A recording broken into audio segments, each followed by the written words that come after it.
Across a frozen bridge of ice and wind, the first humans set foot upon a vast, untouched land.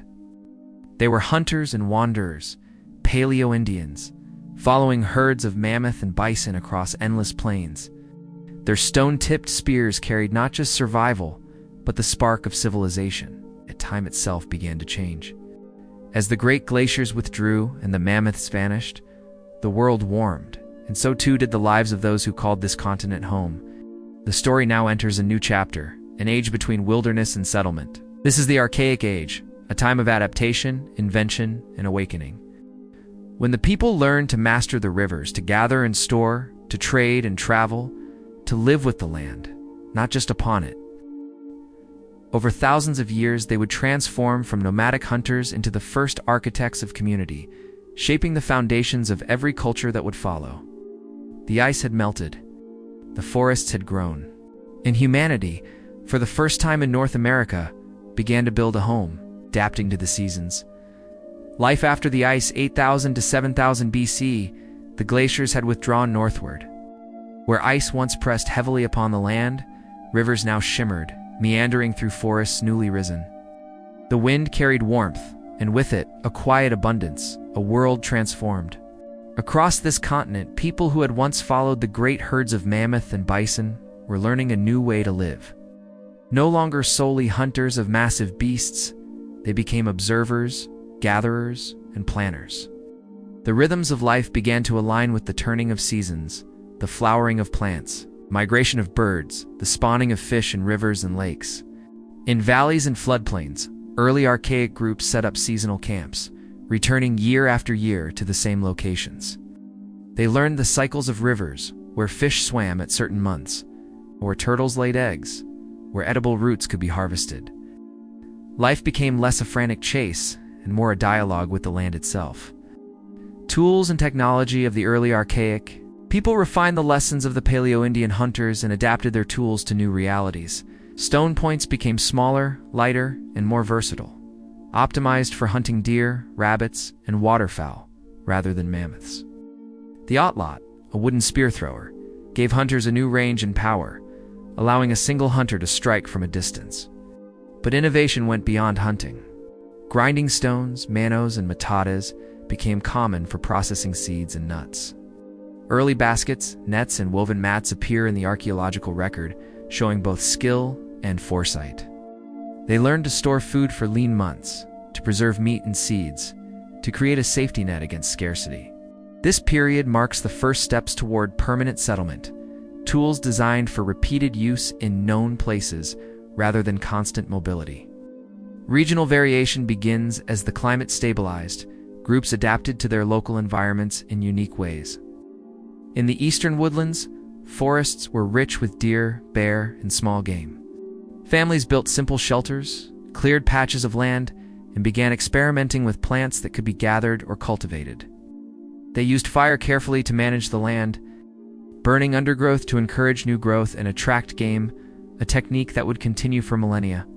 In the Great Basin and southwestern deserts, small bands moved between water sources, collecting seeds, roots, and small animals. Their ingenuity extended to lightweight tools and sandals, suitable for walking across vast, arid expanses. Here, survival depended on detailed knowledge of the land where water pooled, which plants ripened at which time, and how to preserve food. Along the coasts of the Pacific Northwest, salmon runs and shellfish provided abundant nutrition.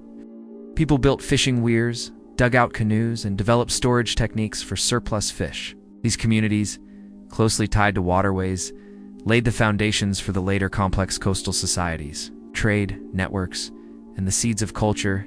Even at this early stage, connections between groups became evident. Obsidian from volcanic regions traveled hundreds of miles to distant camps. Shells from the Gulf of Mexico reached inland valleys. Red ochre, prized for its ceremonial use, moved across rivers and mountains. These exchanges hint at emerging networks, a web of contact, knowledge, and culture, stretching across a vast and varied continent. Information flowed along with goods, techniques for toolmaking, plant processing, and hunting strategies likely spread in tandem. Spiritual life and early rituals, evidence of ritual life grows in this period. Burials from the early archaic show care for the dead. Bodies adorned with ornaments, beads, or tools. Ochre continues to appear, sometimes sprinkled over remains, sometimes forming patterns. These gestures speak of belief, memory, and connection. Even without written language, these early peoples marked existence and passage, acknowledging both the living and the spirits of the land. In certain cave sites, engraved bones and painted rocks hint at symbolic thinking, perhaps reflecting shamanic practices, myths of creation, or stories of hunts long past. Art and ritual were subtle, yet they signaled the emergence of culture as a deliberate act, a conscious shaping of experience and memory. The new human landscape. By 7000 BC, North America had transformed, from the icy barrens of the Paleo-Indian era to forests, lakes, and rivers rich with life. From bands chasing giants to communities following seasonal patterns and cultivating knowledge of the land. From survival alone to networks of trade, ritual, and shared culture. The stage was set for the full Archaic Period, a time of growth, experimentation, and innovation that would last for thousands of years, eventually leading to mound-building societies, early agriculture, and the roots of North American civilizations. The first Americans had crossed oceans of ice and adapted to continents of fire and water. Now, in this warmer, greener world, they were learning the art of living with the land, a lesson that would echo through generations yet to come. Tools, diet, and early communities, 7000 to 6000 BC, as the centuries passed. Human life in North America settled into a new rhythm. No longer solely the travelers of ice or the hunters of giants, people now moved with purpose, returning seasonally to familiar camps, preparing for the predictable cycles of the earth, along the lakes, rivers, and coastlines. Early archaic communities began to experiment with the foundations of more permanent life. They crafted tools that were specialized, reflecting the environment and the animals they pursued. Not only flint points and spear tips, but grinding stones, scrapers, and awls for working hides and plants became central to survival. Innovation in stone and wood. Stone technology diversified. Projectile points became smaller, lighter, and more efficient, perfectly suited for deer, rabbit, and waterfowl. Knives and scrapers were designed for processing meat, hides, and plants. Atlatlaw spear throwers extended range and accuracy, empowering small groups to hunt efficiently. But it was not only stone that defined their lives. Wood, bone, and antler tools grew in importance. Wooden digging sticks unearthed roots. Bone needles stitched hides into clothing. Antler harpoons captured fish and waterfowl. Each tool tells a story of observation, trial, and ingenuity passed down through generations. The people of this time were masters of adaptation, learning to meet the needs of a changing world without altering it violently. The diet of the early archaic with megafauna gone, diets diversified. Rivers and lakes provided fish, turtles, and shellfish. Forests and plains offered deer, elk, rabbits, and birds. Plains and deserts yielded seeds, nuts, and wild plants. Coastal regions allowed shellfish, sea mammals, and small fish to sustain communities. They processed plants with manos and metates, cracking seeds and grinding nuts into meal. Roots were roasted in earth ovens. Meat was smoked and dried, preserved for winter. This careful relationship with food was more than survival. It was an understanding of the land's rhythm. By watching animals, noting plant cycles, and timing their hunts, these early Americans lived in harmony with the environment rather than in opposition to it. Seasonal and semi-permanent communities. Some camps became semi-permanent, occupied for months at a time. Families returned seasonally to hunt, fish, and gather, leaving hearths and tools behind to await their return. Sites like Windover Pond in Florida and Galton, Texas, reveal these patterns. Archaeologists find layers of hearths, post holes, and food remnants that show multi-generational use. In the Midwest and Northeast, river valleys became hubs of activity, where people could exploit multiple ecosystems without long migrations. These communities were small, perhaps 20 to 50 individuals, but highly organized. They coordinated hunting strategies, shared knowledge of plants and animals, and carefully managed resources to ensure survival, trade, and cultural networks. Evidence of long-distance trade begins to appear in this era. Obsidian from volcanic regions traveled hundreds of miles. Shells from Gulf and Atlantic coasts appeared inland. Red ochre moved across river valleys. These exchanges were more than trade, they were networks of knowledge, ritual, and culture. Techniques, ideas, and stories likely moved along these same routes, knitting distant groups together into a continent-wide human tapestry. The spiritual landscape. Burial practices continued to evolve. Ochre sprinkled on the deceased, tools, ornaments, and beads placed beside the dead. Evidence of communal burial sites emerging, hinting at shared ritual and belief systems. Even in this early age, people sought to honor life and death, to embed memory in the land and in objects. Art, though subtle, emerges engraved bone, carved tools, painted stones, a testament to conscious culture. This is a people who knew themselves as part of a greater story, not just as survivors, but as participants in the living world. The quiet revolution of the Archaic by 6000 BC. The contours of the Archaic period were clear.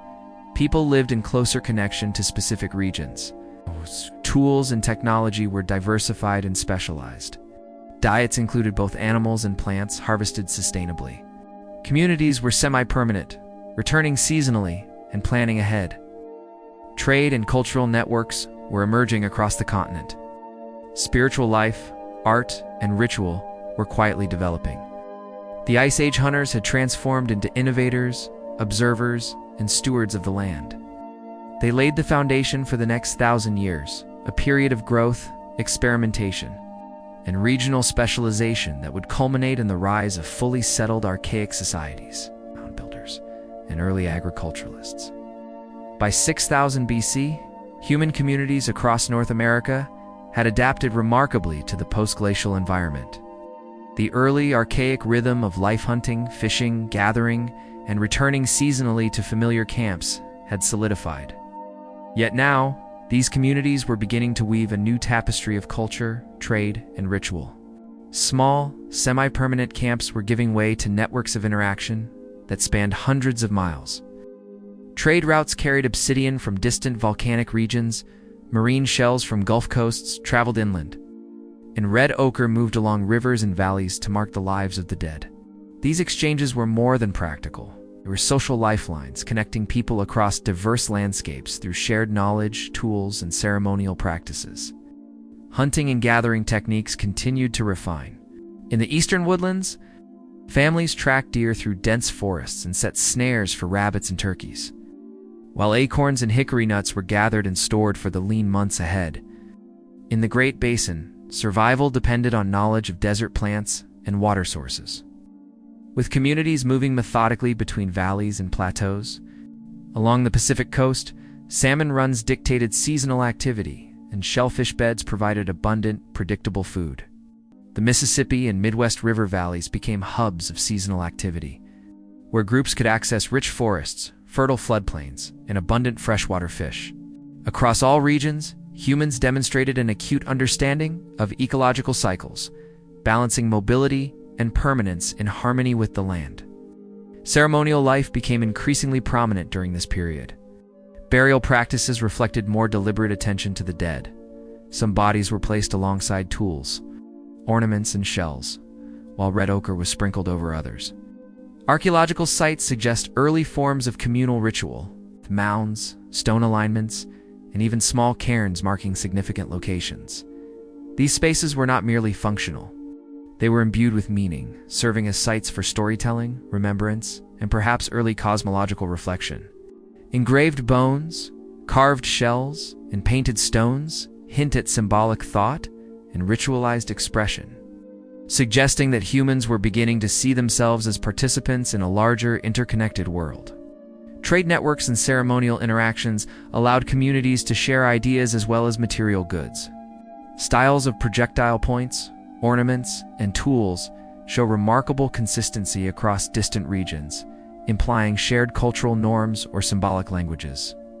Seasonal gatherings at ceremonial centers provided opportunities to exchange not only goods, but also stories, knowledge of plants, hunting strategies, and ritual practices. These gatherings fostered social cohesion and helped maintain alliances across the continent, weaving a complex cultural fabric that extended far beyond individual camps.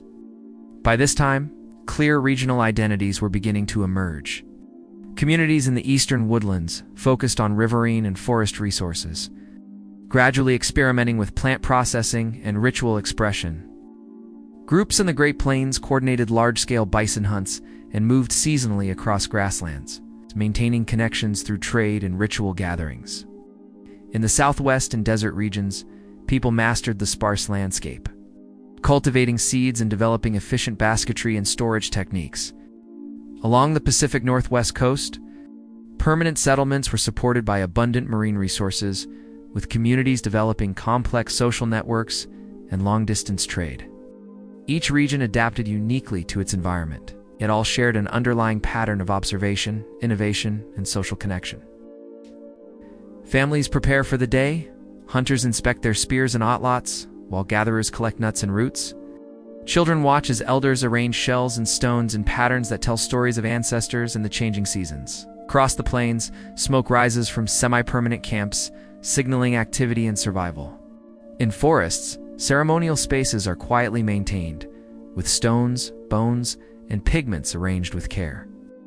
These were communities alive with observation, foresight, and reflection, connected both to the land and to one another in ways that would shape generations to come. By 4000 BC, the Middle Archaic Period had firmly established the patterns of North American life.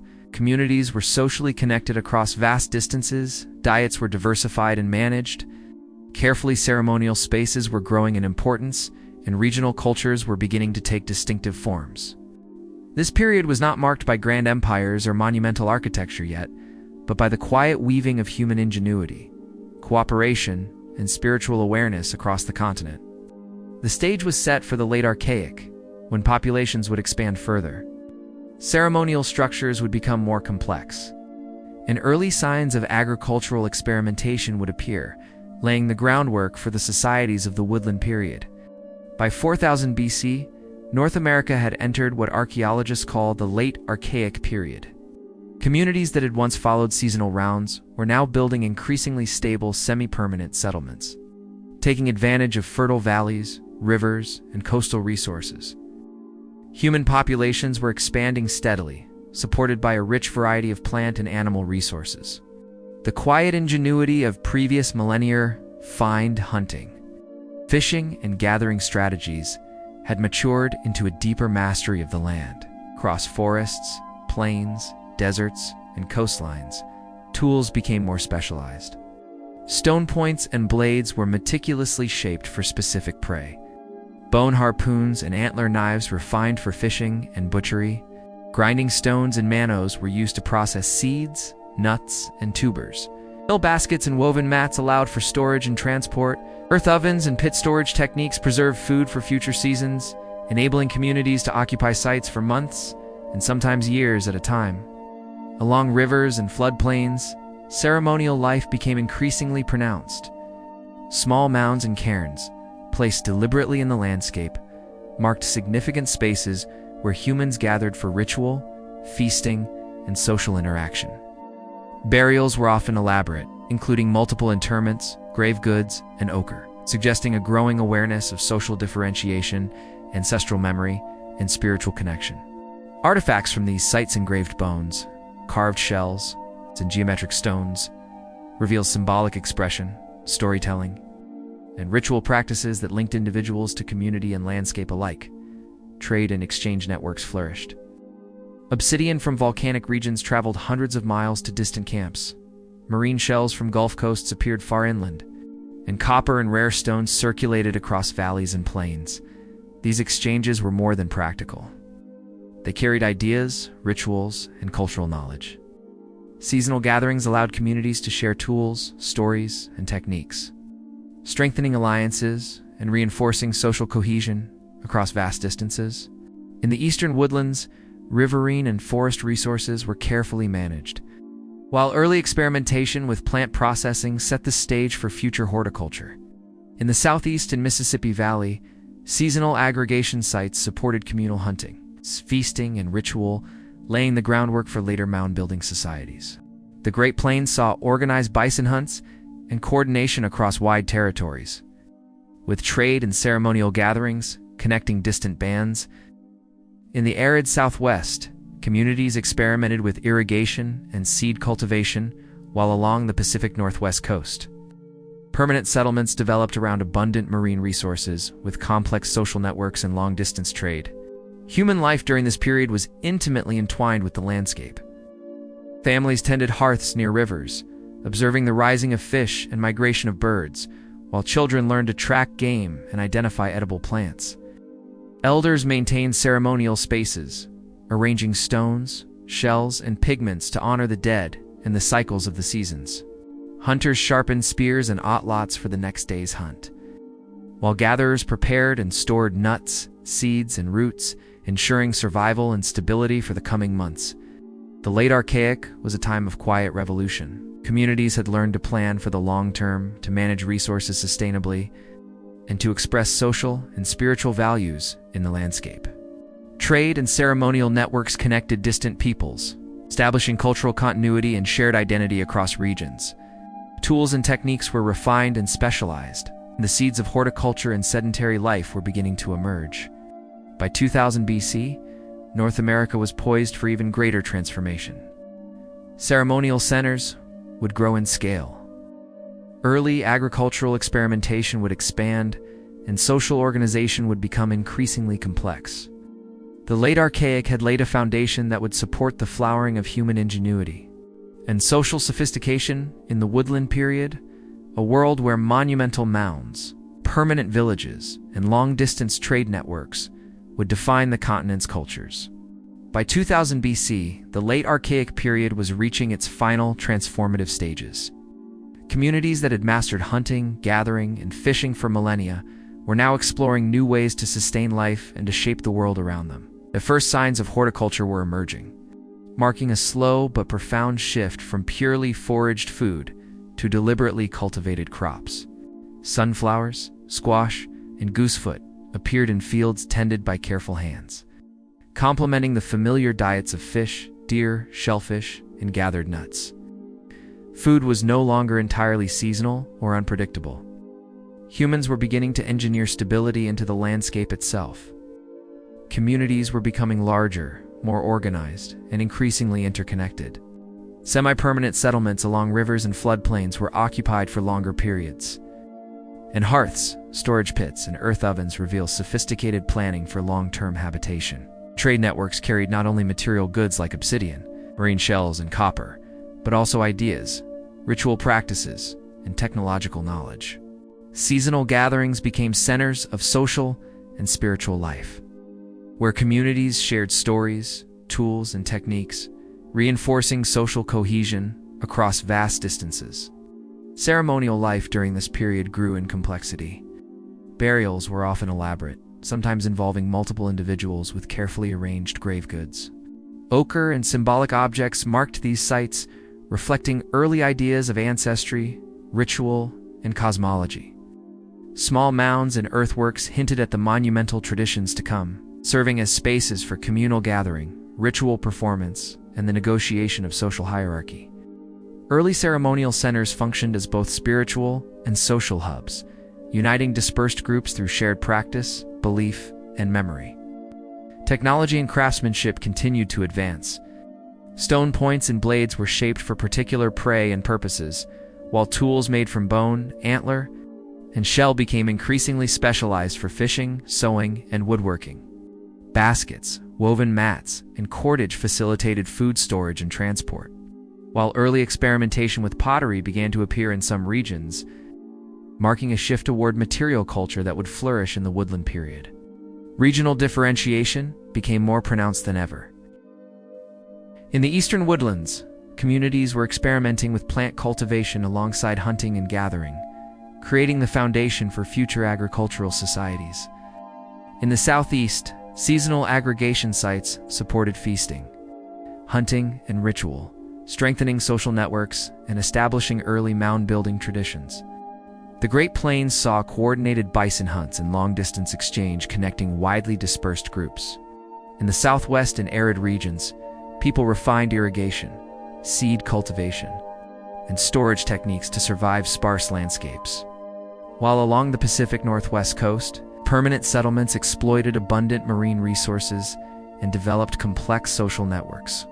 Human life at this time was both practical and reflective, around rivers and floodplains. Families prepared for the day. Hunters readied spears and atlatls for deer or fish. Gatherers collected nuts, seeds, and roots. And children learned to track game, identify edible plants, and observe seasonal changes. Elders maintained ceremonial spaces and taught the stories of ancestors, embedding knowledge and memory into the landscape. Artifacts placed in mounds and burials reflected symbolic thinking, social status, and spiritual connection, demonstrating that humans were not only surviving, but also shaping culture, community, and environment in deeply intentional ways. By 1000 BC, North America had reached the threshold of a new era. Communities were larger, more interconnected, and more socially complex than ever before. Ceremonial centers, early horticulture, and expanding trade networks created a continent-wide fabric of human activity that would soon support the rise of fully agricultural, mound-building societies in the woodland period. The late Archaic had accomplished a quiet but profound revolution. Humans had transformed from seasonal hunter-gatherers into planners, ritualists, and cultivators, laying the foundation for the civilizations to come. The Archaic Age ends not with conquest or collapse, but with transformation. The people who once wandered the edges of ice had learned the rhythms of the land, to harvest its rivers, to honor its seasons, and to build meaning into every fire. Every stone, every seed, from scattered bands, they had become communities. From survival, they had created culture. And in that quiet revolution, the story of North America turned its first great page. Ahead lay a new world, a world of sacred mounds, ritual geometry, and voices that reached toward the stars. This is the beginning of the Woodland Age, when the earth itself became a temple and the people became its builders. If this journey through the archaic world moved you, share your thoughts below. Like, subscribe, and join us again as we continue deeper into time. For the next chapter of our story, the call of the Woodland Age, the builders of earth and sky. Until then, see you soon.